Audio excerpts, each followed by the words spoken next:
Kalau kondisi saat ini, trennya saat ini gimana? Naik apa turun yang mendaftar HKI? Dari 2015 sampai 2025, memang trennya itu menunjukkan adanya peningkatan pendaftaran KI.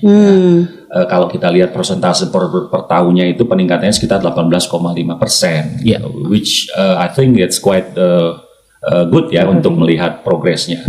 Misalnya 2015 pendaftaran KI cuma sekitar 78.000, sekarang sudah 340.000.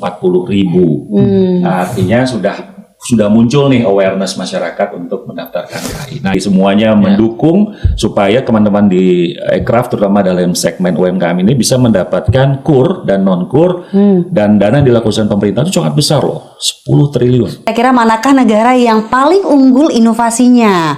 Indonesia nomor 1 loh, 49%, diikuti Malaysia 28%, Thailand 18%, dan Filipina 6%.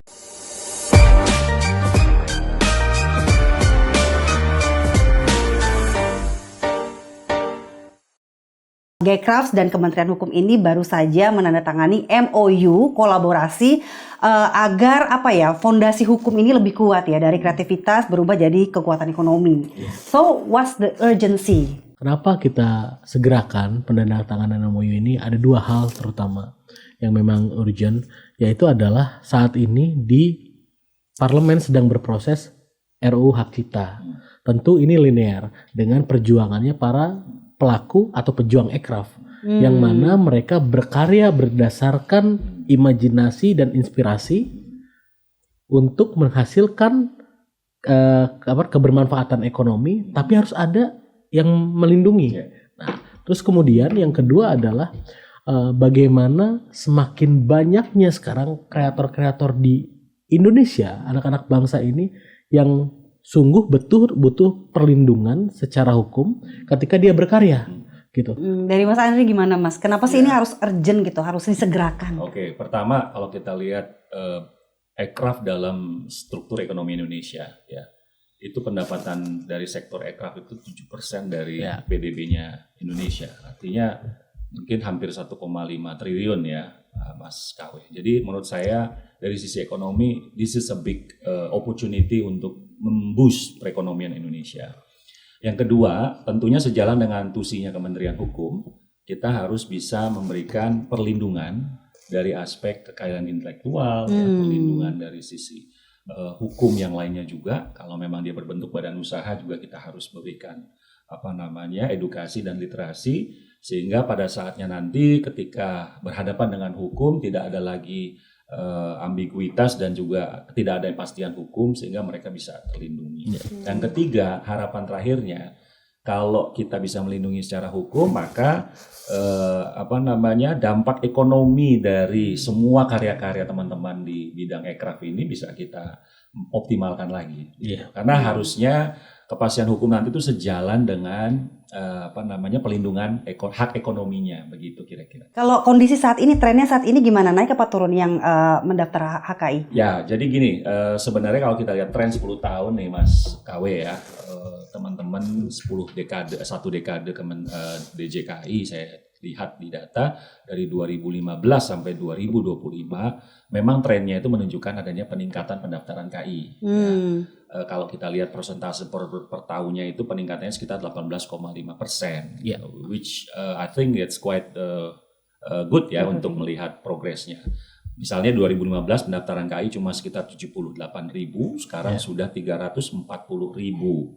Nah, artinya sudah muncul nih awareness masyarakat untuk mendaftarkan KI. Nah, yang kita harus maintain sekarang adalah literasi, tidak hanya mendaftarkan tapi juga kebermanfaatannya, nilai ekonominya. Karena memang ya ini harus dipahami, bukan sekedar kita mendaftarkan, tapi ini bagian dari investasi terhadap karya kita, dilindungi dan mendapatkan hak keekonomian ke depannya. Betul. Tapi Mas KW, Indonesia tuh termasuk negara yang rajin gak sih untuk ngedaftarin karya ciptanya?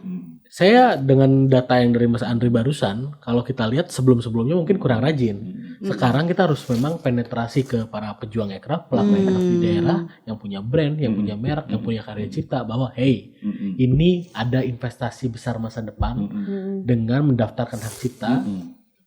Kamu punya potensi hak keekonomian yang baik ke depannya, seperti itu. Apalagi kita udah punya PP24. Betul. Ya kan? Betul. Di sana udah jelas ada jaminan dan pendanaan berbasis IP. Atau IP financing. Ya.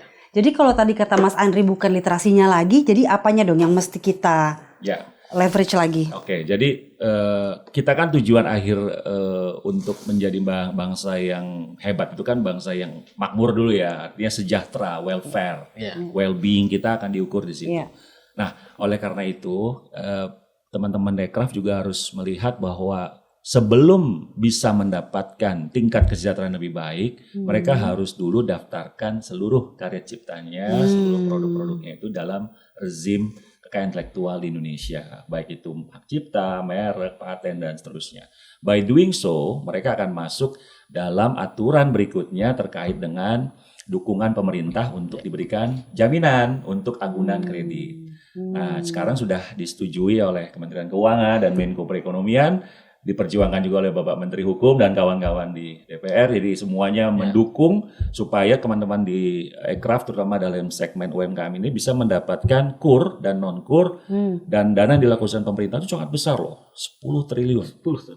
Untuk KUR dan non-KUR bagi teman-teman Ekraf ataupun teman-teman UMKM. Nah, jadi akhirnya kesempatan itu terbuka, tapi please daftarkan dulu produk-produknya sebagai produk kekayaan intelektual. Setelah terlindungi dan terdaftar, mereka bisa mengajukan kredit ke bank-bank yang sudah ditunjuk untuk mendapatkan kredit untuk pengembangan lagi, untuk berinovasi lagi jadi lebih baik lagi.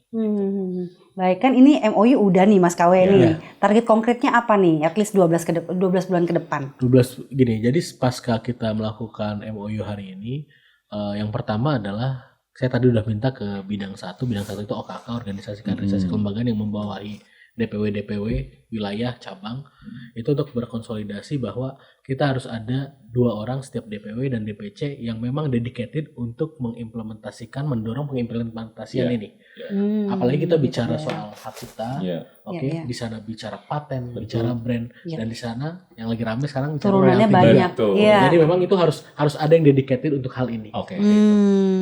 Supaya apa? Supaya manfaatnya lebih banyak terasa ke pejuang ekraf di daerah, bukan hanya di pusat. Benar. Daerah juga harus dapat mendapatkan hal yang sama dong dengan kebermanfaatan ini. 10 triliun dana yang disiapkan untuk membantu pejuang ekraf itu bukan sedikit. Tapi bagaimana cara mendapatkannya? Ada regulasinya yang harus disosialisasikan seperti itu. Baik. Ini kita ada polling dulu nih, kita boleh lihat sama-sama ya. Ini kira-kira manakah negara yang paling unggul inovasinya? Indonesia nomor 1 loh, 49%, diikuti Malaysia 28%, Thailand 18%, dan Filipina 6%. Boleh silahkan tanggapannya dari Mas Andri dulu deh. Oke, kalau saya sih selalu pertama ini positive thinking bahwa kawan-kawan semua cinta Indonesia ya. Artinya Indonesia dalam pandangan kawan-kawan ini sudah maju. Nah ini bagus nih, perlu kita apresiasi. Namun memang ada satu parameter yang digunakan secara global yang namanya Global Innovation Index yang dikeluarkan oleh the World Intellectual Property Organization atau WIPO untuk mengukur tingkat inovasi di semua negara. Kebetulan memang Indonesia dibandingkan dengan Malaysia, dengan Filipina dan Thailand, kita a little bit behind sebenarnya ya. Kita rank 55 atau 54 begitu. Kita nggak bisa menampik ya, kita negara besar, PR-nya banyak, populasinya banyak. Tapi I think we are on the track, cuma masalah waktu aja. Nah MOU ini Mbak akan jadi bagian untuk mendrive force supaya mimpi kita tadi bisa terwujud.